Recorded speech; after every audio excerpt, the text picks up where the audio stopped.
House of Horns. My name is Victor Corona, aka Victor Producer, and we have the Rams postgame show. I am in Oklahoma. As you can see, my background is kind of weird behind me. Gilbert, how are you doing? The Rams lose their third straight. We're gonna keep this short and sweet because I'm on location, and then you are covering the other games. So we're just gonna talk a little bit. Not many people watch this game, so just give me your thoughts. Should what are your thoughts about the Rams losing their third straight to the Packers? Yeah, first of all, we could probably spend more time talking about your trip in Oklahoma, Victor. That's a very Oklahoman shirt you're wearing here. Is that a Yes. word, Oklahoman? I don't know what the Yes. word is. Okay, boomer, sooner, whatever it is you want to call. But we could talk about Oklahoma, or we could talk about the deflating, crushing defeat for the Rams here. And I'm gonna be honest, I didn't want to watch much of this game. I could tell right out the gate when Brett Rippon had one completion, halfway through the first half, they couldn't get anything going. I kept checking the stat sheet. Cooper Kupp had nothing for most of the first half, and the running backs did nothing either. And what else can you really talk about? It's Brett Rippon going into Lambeau Field, and I guess the worst part, Victor, is you're going into Lambeau Field against a very terrible Packers team. This is not the old Packers of Aaron Rodgers or Brett Favre, and you still lay a stinker like that. I get it. Brett Rippon was a quarterback, but this was probably the last chance you had to become a real, threat to be a playoff team. Now it's kind of like, you know what, 2023, goodbye. Let's go back to 2024 or go forward to 2024. Yeah, it's funny. I saw right before the game ended, I saw Jordan Rodriguez post a story from Dan Bubler about some potential draft picks. I think everybody is pretty much in tank mode at this point, but I'll talk about a little bit about this game. I know there wasn't a lot, that was great about watching this game, and I feel for Ram fans right now. But I thought there was still some, bad decision making by McVay. We can go. I know a lot of people are going to are upset today about what they saw in terms of a backup, not having a plan for a backup quarterback, and that's not never a good thing. But it's hard to find, especially when you see someone like Joshua Dobbs, get there on 3 days practice and do what he just did against, the Falcons. I know that is frustrating, but at the same time, the Green Bay Packers gave you an opportunity to get back in this game with two turnovers in the third quarter, and you come away with no points. That's a coaching thing with McVay, and I think that was my biggest thing going into this game was I thought McVay had the coaching advantage over LaFleur, and for him not to take advantage of it, I think just looks really bad on him right now, Gilbert. And I mean, I know not a lot of people expected the Rams to win this game, but the defense kept you in it. They just were on the field way too long, and you talked about it. Your keys were, hey, you have to keep this game clean. And then you had Rippin, throw some interceptions, which you kind of expected. But if you were going to get a win here, Gilbert, it was going to come down to not turning the ball over and then having the Packers turn the ball over, which they did. So the recipe of what we talked about for them to get a win was there. They just didn't execute, Gilbert.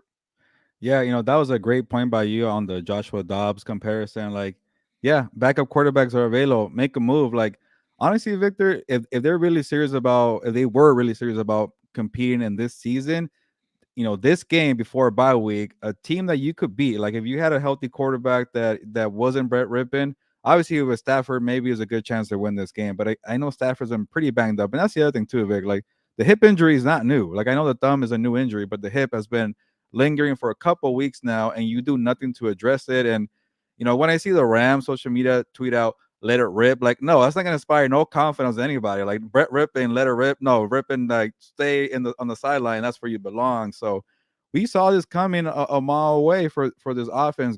And the thing about that's frustrating, Victor, like you pointed out, the Packers did nothing differently. They're still the same team that we already saw in the first 8 weeks of the season. They can't score. They have a very bad defense. Bad coaching on both sides. Like there's still a team that's struggling, but they got lucky. They got a get right game against the Rams there. So, I'll put this comment here from Johnny, which is a good point here. Let's face it, we probably have been tanking since the Bengals game. If we weren't tanking then, McVay no longer has it. Okay. I think that kind of goes to your point on the McVay front. But, you know, when they drafted Stetson Bennett, that kind of told you they were in it for the long term. Like, do you really want a rookie quarterback to be your backup quarterback, and then you do nothing when Stetson Bennett goes on a hiatus? He's not part of the team, and you still do nothing. So, I think it's like a mixed bag of GM Lesney saying we're looking forward to 2024. We won't admit it, but our moves say we're going to rebuild. It's going to be a reset year because last year being aggressive did nothing. We won 5 games. I think that was Lesney's thinking. And at the same time, Sean McVay has to put a team together. He has to be competitive.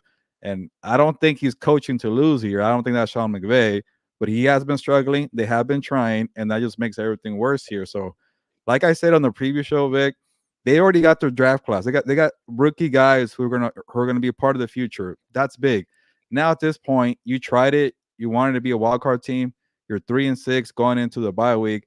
I say just look forward to 2024 and focus on that draft pick being higher. So, the defense is playing well, but they have no talent. The offense has talent, but they're not playing well. So that kind of just tells you they're going to be a team that's going to hover around 6 or 7 wins this season. Yeah, and I mean it's got to be frustrating for Ram fans just watching this because you were sold, hey, this is going to be a gap season, and then you start off well, you get more production out of this team than you expected. The defense is the one that actually showed up.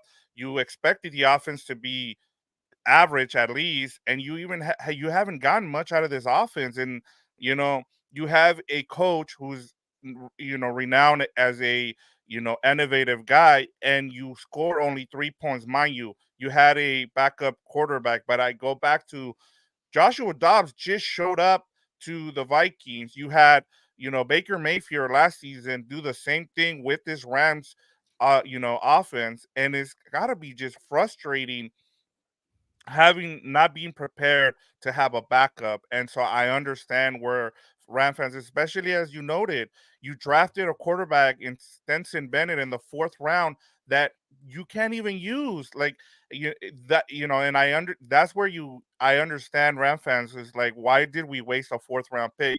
Before last week, I was like, look, you hit on all your picks beforehand, so you should be happy with that. But right now, as you look at only scoring 3 points and not having a backup quarterback ready to go, I think you have every right to be upset right now. Yeah, some positive vibes here from Rocky Cola. This is the best sports podcast ever. I love that. I appreciate that. Not Good. during an ugly, terrible game, people are still being positive, and we appreciate the kind words and all the support here. House of Horns and Victor, kind of go off of your point here. Like, even if it's not a veteran like a Joshua Dobbs, like I know the Bears didn't win today, but Tyson Badgett, undrafted rookie, like he was putting in a good effort out there. He could have definitely done better than Brett Rippon out there, and yeah, I get that Stetson Bennett was supposed to be your Tyson Badgett, but he has been gone for the entire season. Go find somebody else, a younger player, a promising player. We know what Brett Rippon's going to do, and it's just frustrating when you see guys like Puka and Cooper and Tutu Atwell. And yeah, I get it. The Kyron Williams injury stinks there. We knew that when he went down there, their top identity was lost. But you're the coach, Sean McVay. You got to reinvent your offense. And let's think, you're the GM. You really want to try here. You go out, get a quarterback not named Dresser Win. I'm sorry, Dresser Win, but that's just not going to cut it here. And Daniel Calderon, we should have traded our stars for picks. Not sure why we didn't trade. That's a good point, Vic. What do you think? Yeah, no, and we talked about it. I think if now that you know that this was originally the plan, to be a gap year, you still are going to need talent going forward for next season if that's what you're going to do. I think the frustrating part for a lot of Ram fans right now is that, as I said, is you get life into this team by having Stafford be healthy early on, and then you have the emergence of Puka Nakua, and we talked about it. I think he kind of injected, a life that we didn't think was going to be there for this team. And now we've come to the reality that, hey, once your quarterback gets hurt, this is what's going to happen. And unfortunately, this is now the reality that the Rams are faced with, and now at least you can decide, hey, we're just going to tank the rest of the season, which I don't think they will. I think they're going to continue. You can get Stafford healthy and you continue to build on things. I think what I want to see the rest of the season, Gilbert, is I want to see McVay's play calling get better in his game management because it has not been good this season.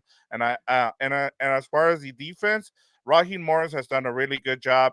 Just with the what is it with what he's been given this season, and I'm sure he'll get a job, head coaching job, come the off season.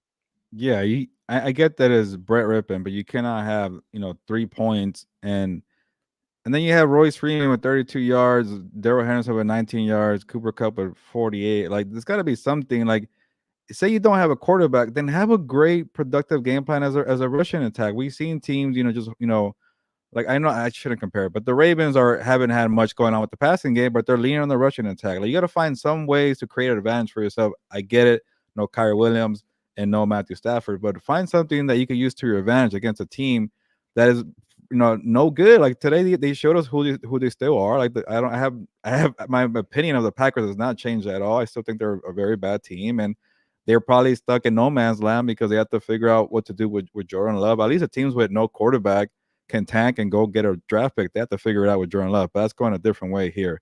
But even if we're thinking long term, Vic, I'm not even sure if you want to stick around with Matthew Stafford. He's older. He can't stay healthy the last 2 years. Until you prove you can have a quality offensive line is going to keep this guy upright, then maybe we should move on to a mobile quarterback, a younger guy that just kind of, you're just going through the motions of something, something new but young with growing pains. And this team has a lot of growing pains. So I don't know. You got to get together with your core guys and say Cup, Stafford, Aaron Donald. We're probably still a year or two away, and maybe they're a quick fix. I know they have the money in the salary cap, but it doesn't seem like it this way. And you got to ask yourself about Sean McVay. Like, does he want to be there? Does he want to be going to the TV booth and talking football for a living, not actually coaching it? And I hate to bring this up. Maybe the kind of the baby thing is distracting because he wants to have a family. Nothing wrong with that.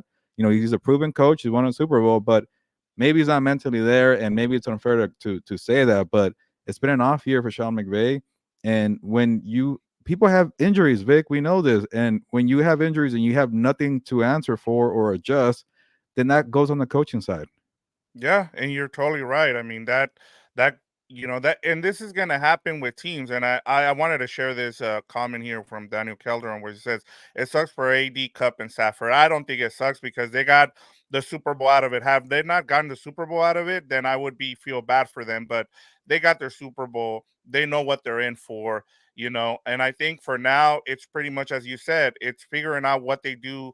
Do you in the draft, do you go and get one of those two, left tackles that are coming out, or do you try and as you said, try to cover it with a quarterback of the future there? So there's a lot of questions, but as you talked about, you can fix things right off the bat. We've seen it with other teams. You can take a year off and then come back. Use your draft picks wisely, which we've seen this Rams team do outside of Stenson Bennett. That's the only one that they've pretty much gotten wrong so far.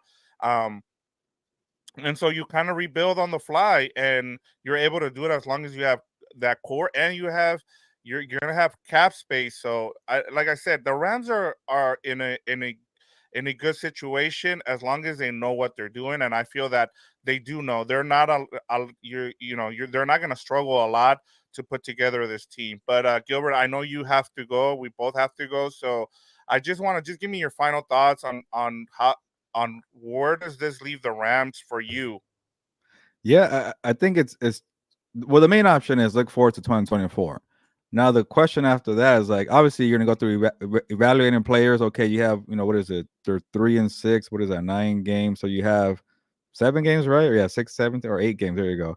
I'm terrible at math there. So evaluate the young players. Who wants to be on this roster next year? And I saw that last year when I was covering the team, and they were sleepwalking through a 5-12 season. You had to do a lot of evaluating, and they just pretty much said, okay, you can't play anymore. Or even the guys from this year, like Van Jefferson and Cam Akers, they traded away. So they're going to evaluate these players for the rest of the year. But are you a quick fix away with your core group of Cup, Stafford, and Donald?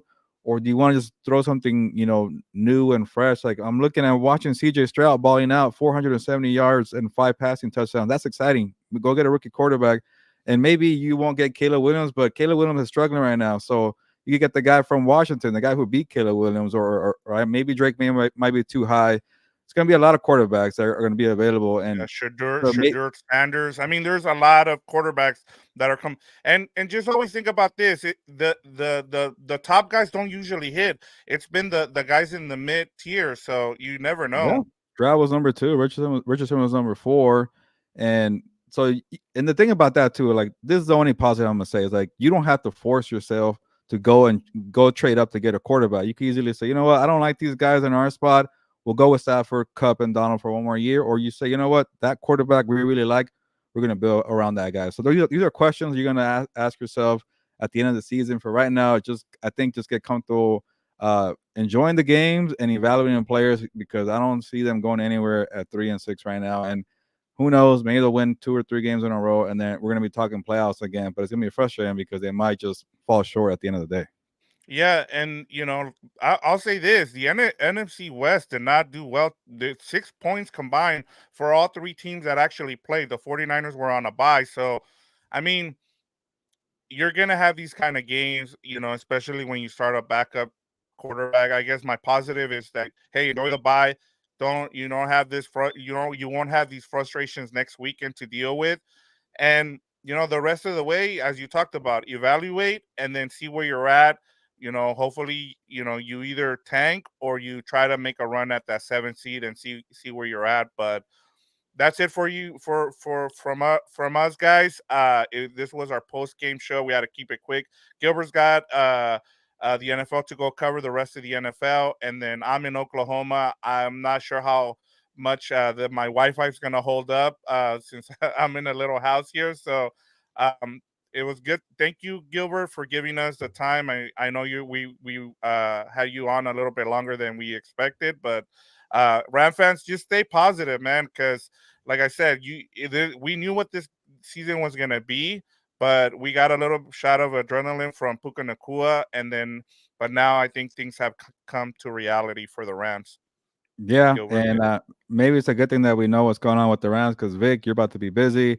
You're in Oklahoma, not for the bye week for the Rams. You're yes, in yes, Oklahoma because of a wedding that you're gonna have soon, and then yes. yeah, the Rams are in a bye week, so you won't maybe see much from us. Maybe we'll have a show in the middle of the week. We don't know just yet, but stay tuned for everything we have here at House of Horns. Yeah, and if you have any questions, we might have a mailbag next week during the bye week. So send us your questions, and then we'll try to answer them for you. If you guys send us enough questions for a mailbag, we'll do a show. So we'll leave it at that. Gilbert, go ahead and close us out because I'm sure this was a frustrating thing to watch for Ram fans tonight. I'm Yeah. sure today, I should say. Luckily, it was a 10 a.m. game, so on the West Coast, you get to enjoy the rest of the games. Go watch Eagles, Cowboys, or Bengals, Bill. Forget about this game. If you're not watching on the live, you're watching the replay. Definitely comment here for your thoughts. We'll always get back to the comments. So on that note, ya nos vamos, pues vámonos.